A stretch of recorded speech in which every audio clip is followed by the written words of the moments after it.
On that point of collaboration, is there room for your former party, the Conservative Party of Canada, to be part of that? Should they be more collaborative with the government when it comes to some of these trade issues? Well, it's my current party. I'm a former leader, so I'm proud of the work I did with the Conservative Party. I do think the Conservatives are going to take some lessons from losing an election, the leader from losing his seat.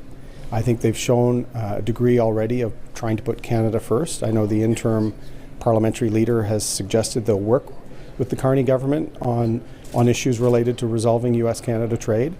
But, you know, we have to be honest with ourselves. We haven't won the last number of elections.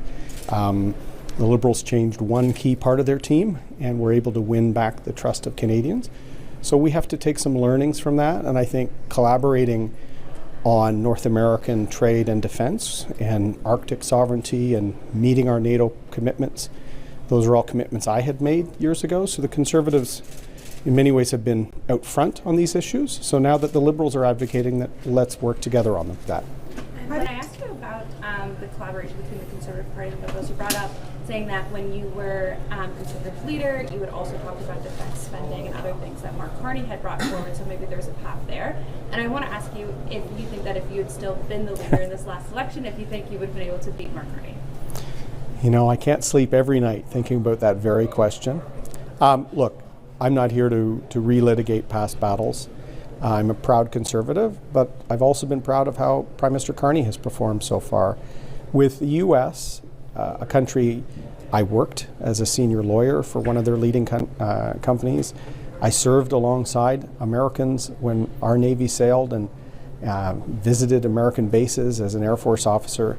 I've been disappointed by our closest ally disrespecting. I spoke in Congress about the Devil's Brigade where Canadians and Americans fought together in World War II. That is our history, and that's more important than any president either. So I want Team Canada to win. I'm cheering for Prime Minister Carney in his dealings with President Trump, and I think the Conservatives can help. I think the premiers can help, and I think business can help. And the B7, if all the premiers and the caucuses on the Hill followed the collaboration we've seen here, we'll have a lot of success in Alberta. Thank you very much. Good to see you all again.